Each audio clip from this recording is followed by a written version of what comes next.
tutendereza Allah omulezi w'ebitonde byonna ne tumusaba emikisa gye n'ebyengera bye abize ku nabbi waffe Muhammadin sallallahu alayhi wasallam ne ku bantu be ne ku bagoberezi be bonna okutuusa ku lunaku olw'enkomerero. Tusaba Allah akkiriza emirimu gyaffe emirungi atusasulemu empeera ku lunaku olw'enkomerero.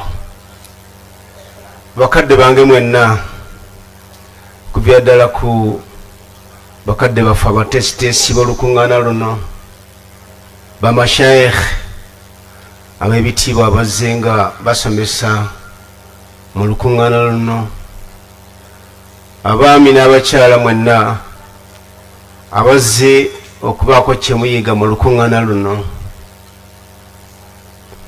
Nsaba Allah subhanahu wa ta'ala buli omu amusasule empeera ennungi ate era abagase n'ebizze bisomesebwa mu lukuŋŋaana luno.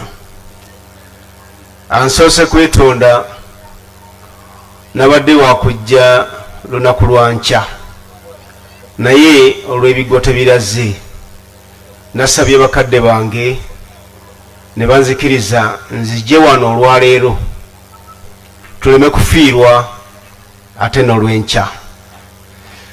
Kale okujja kwange wano nzize kubeera nti nzibiikirira ekituli ekyalibaddewo olunaku olw'enkya.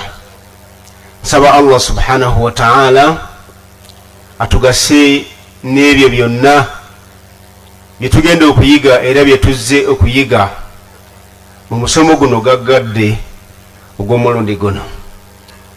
Nga bwe mutegedde, ebikwatagana n'akiida birongo ne shariya ne akiida bitambulira wamu. Ekimu kikulemberako obukulembezi ate ekirala ne kigoberera. Sijja kuwanvuya nnyo mukaddima, nja kugenda ku nsonga butereevu. Sebo mukadde wange, ndabye nga olukuŋŋaana luno lwetaagamu omusomo omutonotono ogwa zaka, ng'ate era zaka kimu ku misomo gya akiida. Okusookera ddala, abantu abatalina akiida tebawa zaka. Abantu abatalina akiida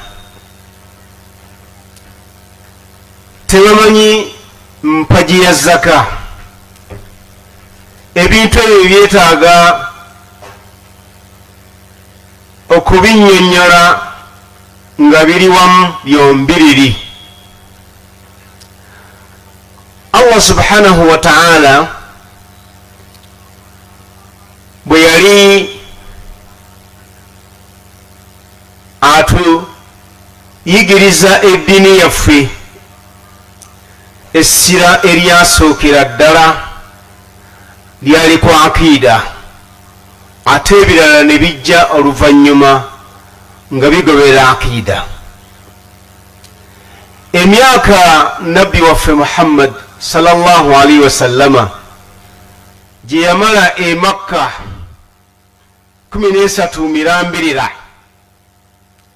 essira yali alissa ku akiida, okukkiriza Allah subhanahu wa ta'ala, okukkiriza amateeka Allah subhanahu wa ta'ala ge yassa, okukkiriza ensisinkano yaffe ne Allah subhanahu wa ta'ala, era eyo bwe tuliba tusisinkanye gye tugenda okusasulwa mu mirimu Allah gye yatulalekako okukola, omuli essala, omuli zaka, omuli okusiiba, omuli hijja n'emirimu emirala. kati yo zaka essira lyayo okusinga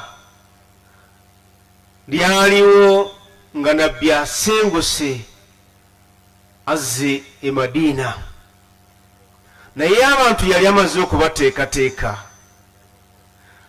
nga bamaze okukkiriza Allah n'olunaku lw'enkomerero, ne bakkiriza amateeka ga Allah, nga buli tteeka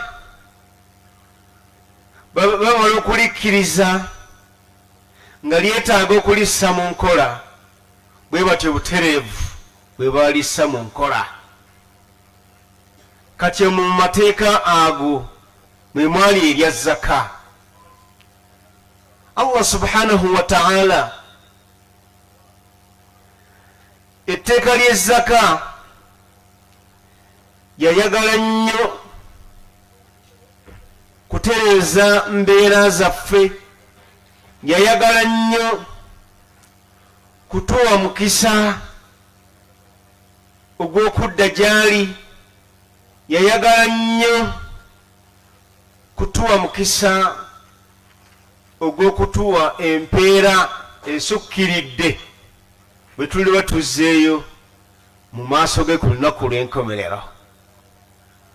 Tukkiriza ffenna nti bye tukola wano ku nsi okusasulwa kugenda kubeerawo ku lunaku lw'enkomerero. Esswala zaffe tugenda kuzisasulwa ku lunaku lw'enkomerero. Okusiiba kwaffe tugenda kusasulwamu ku lunaku lw'enkomerero, ne zaka bwetyo, ne hijja bwetyo, n'emirimu emirala gyonna bwe gityo. Naye njagala kubalaga bukulu bwa zaka n'engeri gye tusobola okwebalaabala tuwe zaka mu ddakiika tono nnyo. Obukulu bw'ezaka bweyolekera mu kuba nti yaddiŋŋanwa emirundi egiwerera ddala 6 n'okusoba mu Kulaani ekitiibwa. Kulaani buli lweyogera ensonga nga egiddiŋŋana mulundi emirundi, kibeera kiraga obukulu bw'ensonga eyo, kibeera kiraga omugaso ogw'ensonga eyo, kibeera kiraga obuluŋŋamu Obusiraamu bwe bwagala okuluŋŋamyamu abantu ku nsonga eyo. Kati ensonga y'ezzaka yalaalikibwa erwanyise obwavu n'obunaku, erongoose psychology mu bifuba by'abantu, mu mitima gy'abantu. Tuleme kulowooza endowooza embi eri bannaffe abalinawo okko bye balina. Omuntu ayinza okulowooza obubi ku banne abalinawo ng'alaba tebamufuddeeko, ng'alaba tebamuyambyeko. Bibeerawo, era senga abantu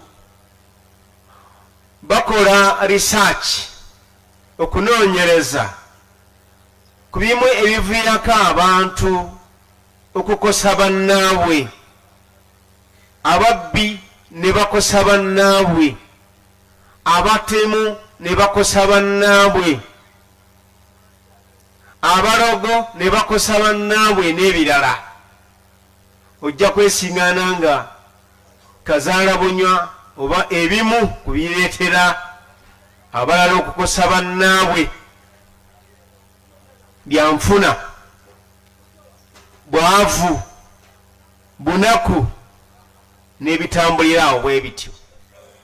Kati bw'Obusiraamu obwatuyigiriza akida okukkiriza Allah subhanahu wa ta'ala, n'okukkiriza ebiragiro bye bye yatulagira, amateeka ge ge yatussaako, nga mwe muli etteeka ly'ezzaka.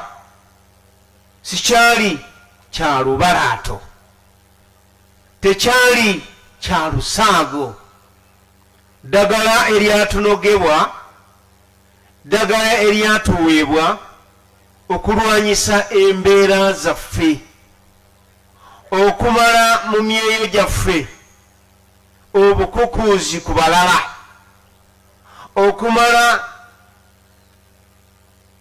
mu myeyo gyaffe ensaalwa ku balala. Kyova olaba nti mu aya ya 13 mu surati Tawba eyali eyogerera ensonga y'ezzaka, yawaakokko ku bimu ku bigendererwa ebyokugitoola n'okugiwaayo. A'udhu billahi minash shaitani rrajim. Khudh min amwalihim sadaqatan tutahhiruhum wa tuzakkihim biha wa salli alayhim inna salataka sakanun lahum. Aya yali ng'erimu okulagira, ng'erimu okulungamya omukulembeze Nabbi Muhammadin sallallahu alayhi wasallam, abeere nga asolooza ezzaka, akuŋŋaanya ezzaka mu maali y'abasiraamu abakkiriza Allah, mu maali y'abasiraamu abaami n'abakyala, mu maali y'abasiraamu abamanyi nti bagenda kusisinkana Allah ku lunaku lw'enkomerero, ng'era mu kumusisinkana ku lunaku lw'enkomerero agenda kubabuuza an maalihi min aina iktasabahu wa fiima anfaqahu.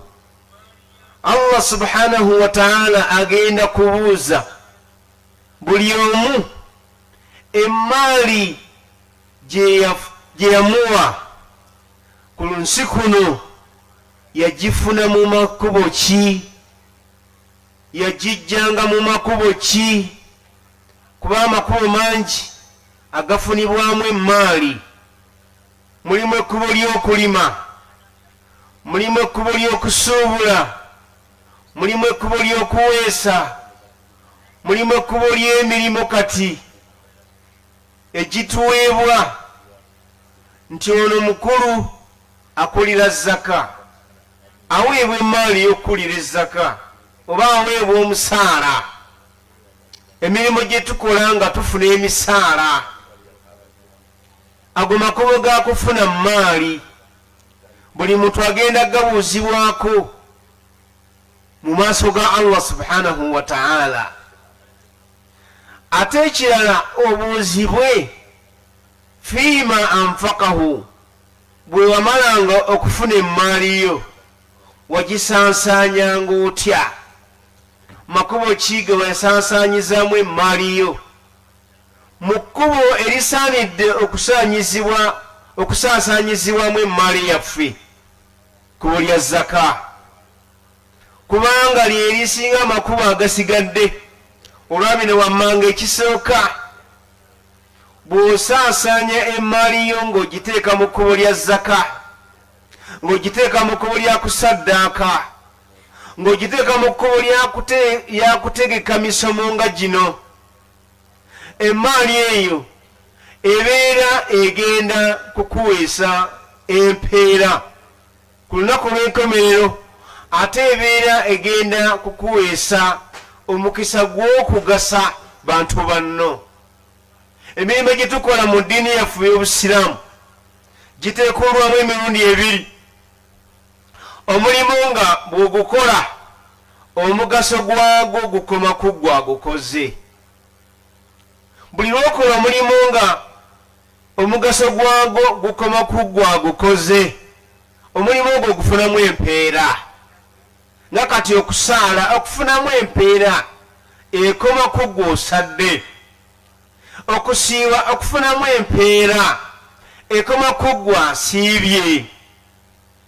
naye ate bw'ogenda n'okola omulimu gw'ezzaka, empeera gy'ofuna mu zzaka bannaaye ate ekubyamu emirundi egiwerera ddala, kubanga ate ezzaka okugasibwa kwayo tekukoma kuggwa gitodde, nedda ate kweyongerayo ne kugenda kubona abantu abalala, omuli abaavu, omuli abanaku, omuli abasiraamu abakatwegattako abapya, omuli ababanjibwa, omuli abakyali mu buwambe, omuli abali mu kkubo lya Allah n'abaana b'ekkubo, nga aya bwe tugimanyi era mu surati Tawba namba 6, innama sadaqatu lilfuqara'i walmasakini walamilina alayha walmuallafati kulubuhum ila akhiri al-aya. emigaso gy'ezzaka tegikoma ku muntu agitoola, gyeyongera ddala ate ne giwuna abantu abalala. kyova olaba nti n'empeera yaayo ewa Allah subhanahu wa ta'ala yagaziwa okusinga empeera ey'emirimu emirala gye tukola nga gikomako ffe. n'olwekyo bassebo ne bannyabo, ensonga y'ezzaka nkulu nnyo.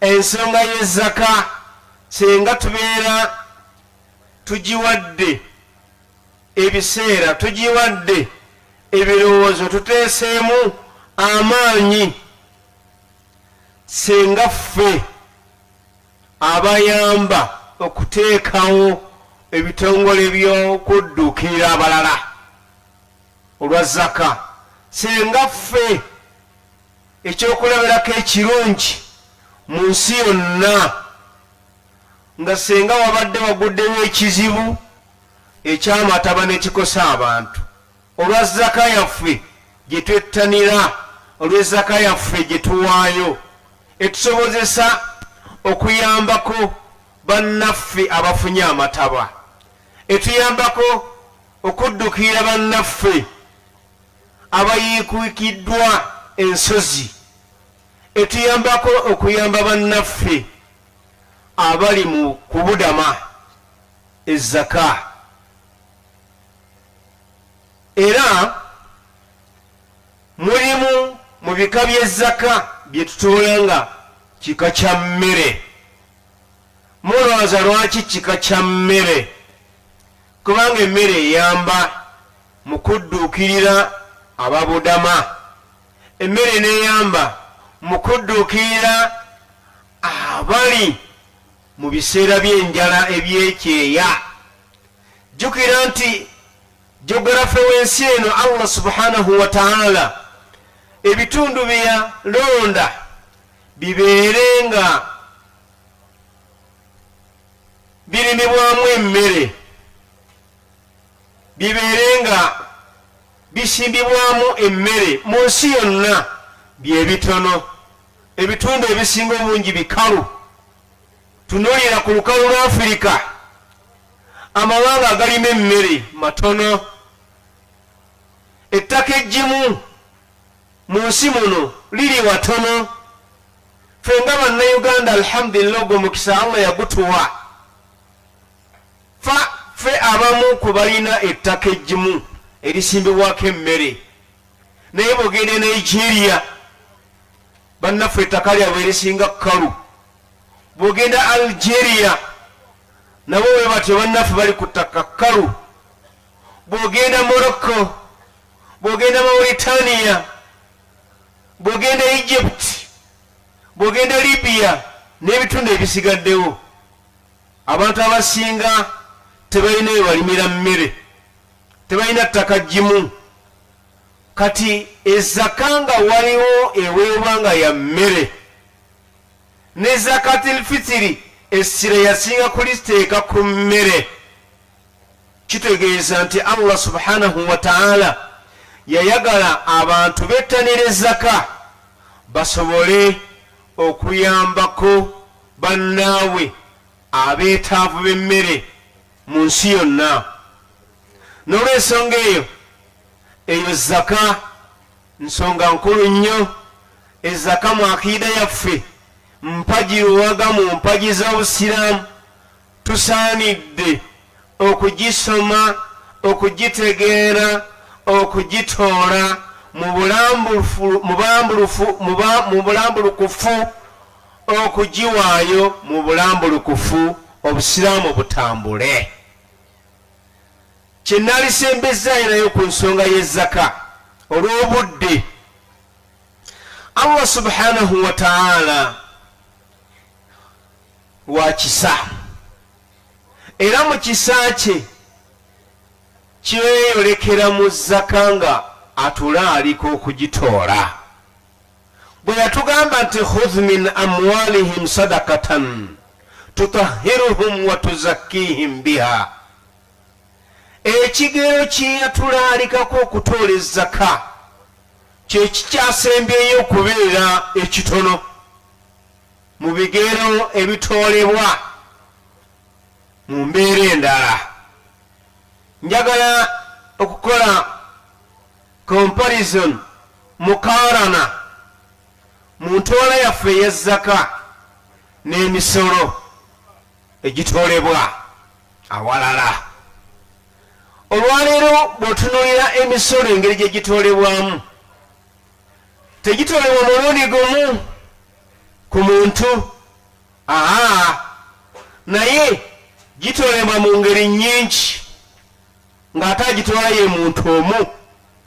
Omuntu atoola omusolo bw'abeera mukozi mu kitongole, bw'abeera mukozi mu gavumenti ogwa pay as you earn paye, ate si gwe gwokka, ate tomanyi percentage emutoolebwako mu musolo ogwo, eyinza okugenderera ddala mpaka mu 40%. Omuntu y'omu oyo naawe omusolo ogwa trading license, omuntu y'omu oyo naawe omusolo ogwa road license, omuntu y'omu oyo naawe emisolo emirala nga bwe tugimanyi. Kuba n'ogwa VAT nagwo omusolo omuntu yaguwa. Bwe kyatuuka ku zaka ya Allah subhanahu wa ta'ala, rubu al-ushr teyayongerako ndala. Rubu al-ushri kitegeeza kimu kyakuna ku bugagga bwonna bw'osolozezza nga bwa ssente enkalu.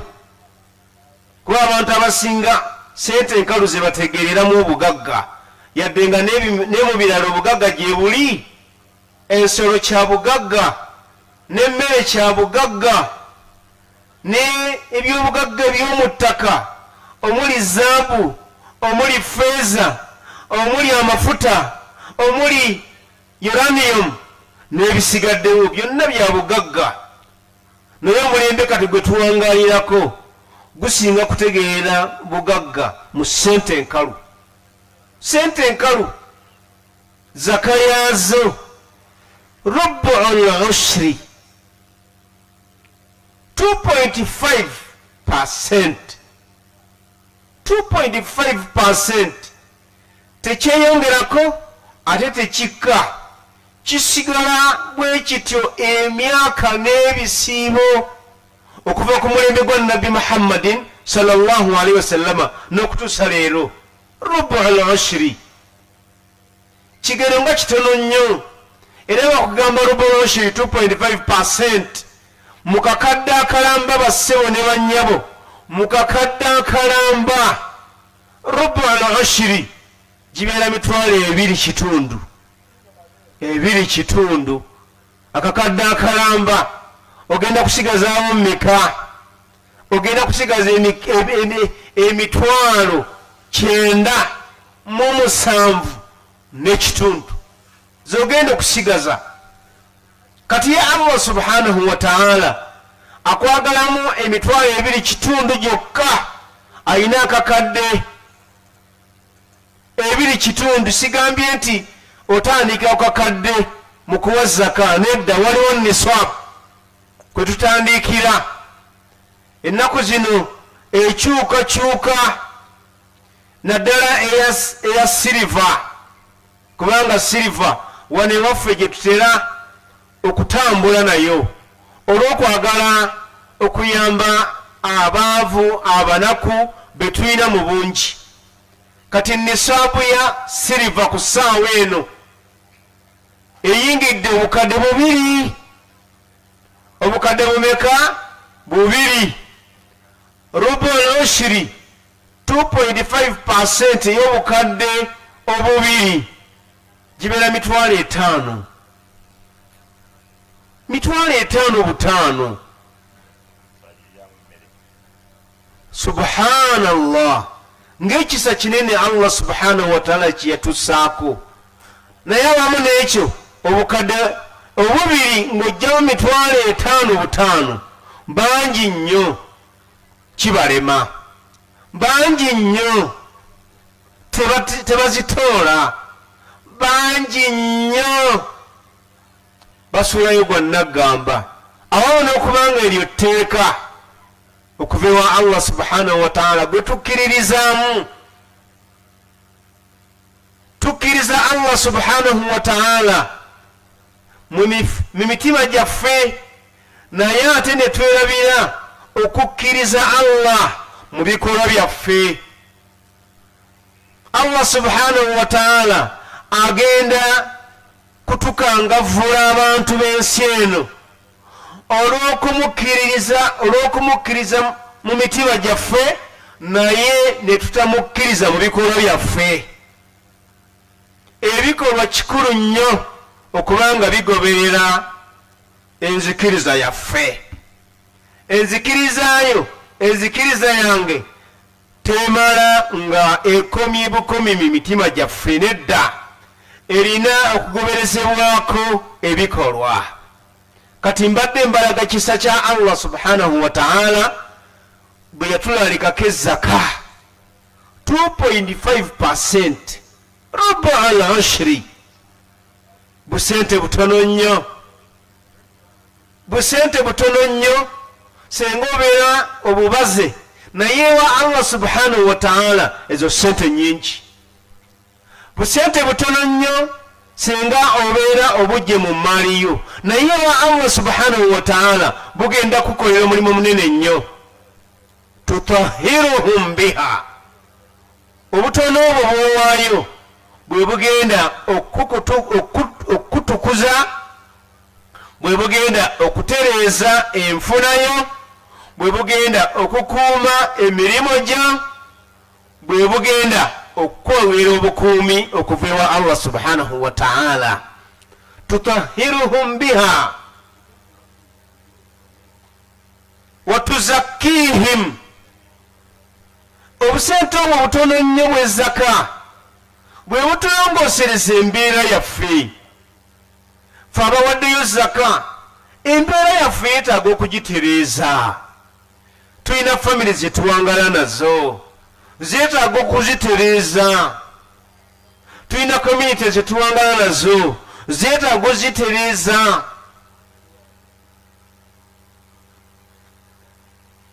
ate na betuwangala nabo mu community oba mu famire senga baba bafunye ku zaka nabo bagenda kutereera kubanga emitima gyaffe gino egyatukwekebwa eyo mu bifuba gye gitudde Allah yasinga ogitegeera naye yatulagako katono nnyo mu saikoloje wa zaka mu saikoloje w'okuwaayo mu saikoloje w'okuyamba teri muntu awaayo teri muntu ayamba bayambye ne bamukolima teri muntu adduukirira badduukirira ne bamukolimira bamwagala bamusabira bamusembeza kwegamba psychology Allah gwe yatuteekamu era bwe kituuka ku zaka ng'abantu bawadde zaka oyo psychology alina okutuukirira emitima gy'abantu abagenda okufuna ku zaka omuli abaavu omuli abanaku omuli abasiraamu abapya omuli abalina amabanja n'abalala psychologically emitima gyabwe ginaabuuka emitima gyabwe gitereera ate ensi eno gye tuwangalirako ffenna senga abantu emitima gyabwe ginaabuuka obulamu bwanguwa ensi eno gye tuwangalirako senga abantu emitima gyabwe gitereera ebyokukola birabika naye emitima gyafa emitima gyakyafuwala emitima gyakakanyala tewali kirongoosa mitima nga Allah subhanahu wa ta'ala kiyatusizaawo ekisooka ddala okumukkiriza ne tunyweza obukkiriza bwaffe ekyokubiri okuteeka mu nkola ebyo bye yatulagira tubisse mu nkola nga mwe muli zaka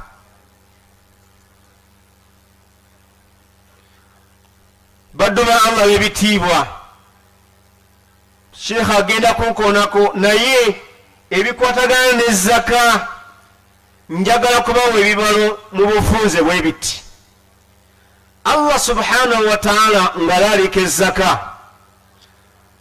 yageraageranya amaanyi yatunuulira amaanyi yatunuulira effort omuntu gy'akozesa mu kunoonya ebyobugagga buli effort gy'okozesa gyekoma okubeera entono oba ennene ne zaka gyekoma okubeera entono oba ennene kitegeeza ki kati okugeza tulina emmaali gye tugwira obugwizi gye tugwako obugwi kati nga wano we tutudde kabojja waliwo bannanyiniwo masha Allah bwe bukeera ku makya ng'ettaka we tutudde Allah aliyisizaamu omwala ogw'amafuta eba rikazi mali ogizudde mali ogiguddeko togifunye mu effort yo togifunye mu maanyi go oba abalala mu bitundu ebirala wagulayo ploti wagulayo ekibanja nga tomanyi biri wansi mu ttaka Allah subhanahu wa ta'ala n'agenda akubbulirayo n'agenda akugirayo zaabu mu ploti gye wagula feeza mu kibanja kye wagula eyo emmali oba ogiguddeko bugwi tolina maanyi g'oteeseemu kati rikazi firrikazi wa firrikazi alkhumsu mu maali ey'ekika bwetyo tugijjamu alkhumusu 20% kubanga fenga abantu tetulina nnyo kyamaanyi kyetuteeseemu tetulina ntuyo zetusaze kati emaali efaanaganako bwetyo eyo mu zaka ejjibwamu 20%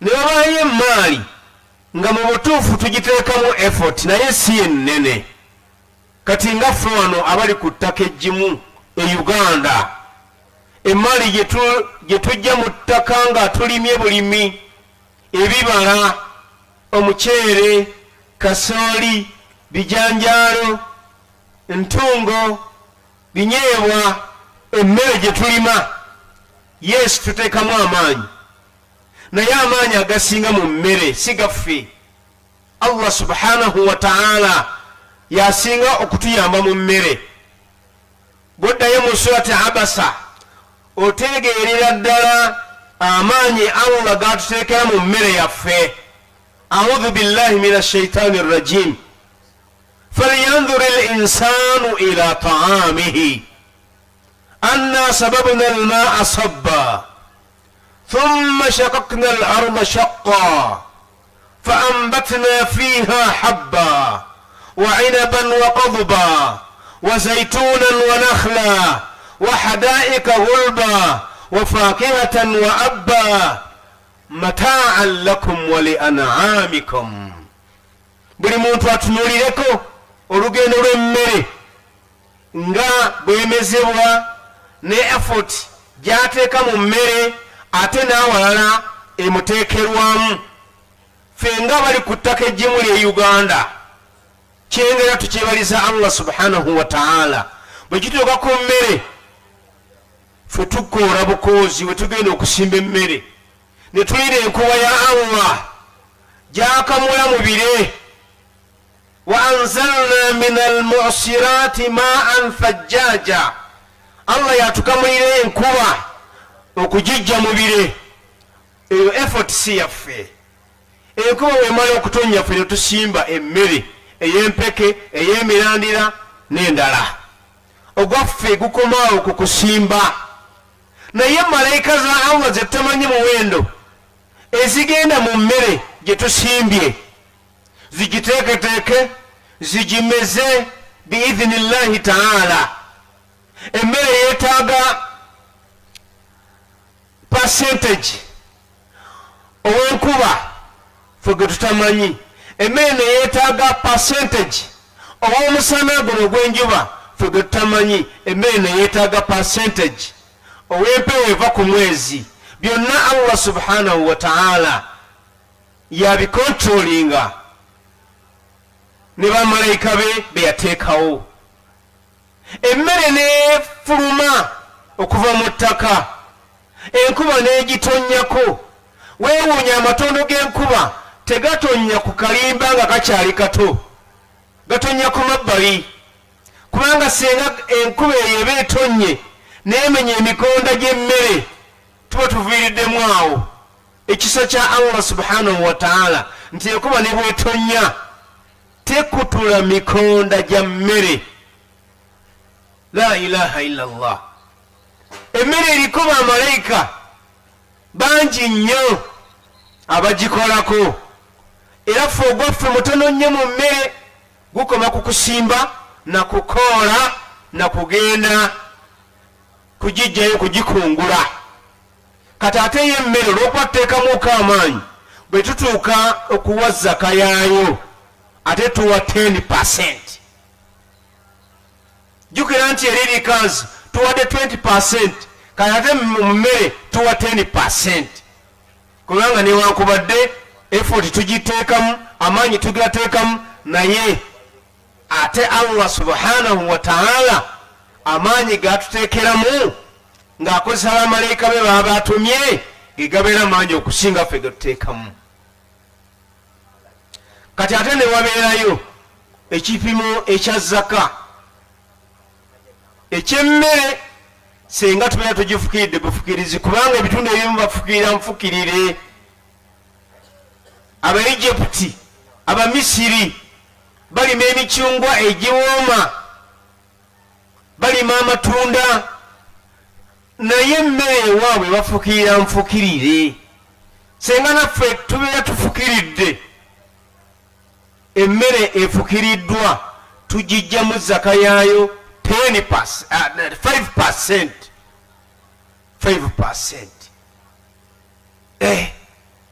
bubalo butono nnyo okuva lwe bwateekebwawo ku mulembe gwa nabbi Muhammad sallallahu alaihi wasallam n'okutuusa olwaleero bijja kusigala bwe bityo mpaka ku lunaku lw'enkomero. bibalo bitono nnyo kubanga Allah teyayagala kutukaluubiriza. yuridu llahu bikum al-yusra wala yuridu bikum al-usra. kyensembyayo nakyo kyekibalo ekya rubu al-ushri 2.5%. tutandise na 20%, ne tuzaako 10%, ne tuzaako 5%, kati tusembyayo 2.5%. kyekibalo ekitambulira mu zaka ow'essente zetufuna. tuteekamu amaanyi mangi mu kunoonya sente. asobola ateekamu amaanyi mangi mu kunoonya sente. ow'emisaala ateekamu amaanyi mangi mu kunoonya sente. na buli muntu yenna emirimu gy'aba atandiseewo ateekamu amaanyi mangi mu kunoonya ssente, bwe kyatuuka ku zaka ya ssente rubu al ushiri 2.5%, kubanga amaanyi agateekebwamu gasingako amaanyi agateekebwa mu kulima, ate amaanyi agateekebwa mu kulima gasingako amaanyi goteeka mu ebiba bifukumuse nga biva mu ttaka, zaabu, feeza, mafuta. tulina n'ebyobugagga bingi eby'omu ttaka bye tutasobola kutottola kubimalayo. Basseruganda ne bannaŋŋanda, ekigambo ky'ezzaka, kigambo ky'ezzaka kikulu nnyo, mpagiruwaga mu mpagi z'obusiraamu, naye kyannaku okubeera nga obusiraamu bw'abantu babuzimbira ku mpagi nnya zokka. shahadatu an la ilaha illa allah wa anna muhammadan rasulullah wa iqami ssala wa sawmi ramadan wa hajji baitillahi alharam. empagi y'ezzaka ne bagimenyawo. buli lwomenyawo empagi emu bweti mu mpagi z'obusiraamu obeera omenyewo obusiraamu bwonna. buli lweyimirizaawo empagi mu mpagi z'obusiraamu obeera oyimirizaawo empagi zonna. n'olwensonga eyo mu mukisa nga guno dalasa ng'eno gaggadde, tuzettanire tusobole okusoma empagi zino luwaga mu busiraamu, ate tubeere nga tuzikolerako, kubanga Allah subhanahu wa ta'ala teyaziraalika zibeeraawo nga ziri mu bitabo, zikomeye mu bitabo. yaziraalika tubeere nga tuzissa mu nkola, obusiraamu butambule, tuzissa mu nkola, obulamu bwangulirirwe eri abantu, tuzissa mu nkola eri gye tulaga mu maaso Allah subhanahu wa ta'ala alyoka atusasule empeera okusinziira nga bwe twakola. waqul i'malu fasayara Allahu amalakum wa rasuluhu walmu'minun wasaturadduna ila alimil ghaibi washahada fayunabbiukum bima kuntum ta'malun. sadaqa Allahu al-azim. tukole, Allah subhanahu wa ta'ala alaba emirimu gyaffe gye tukola, ate nabbi waffe Muhammadin sallallahu alaihi wasallama agenda kutulaba nga ffe abagoberezi be abajja oluvannyuma lwe nga tulina obubonero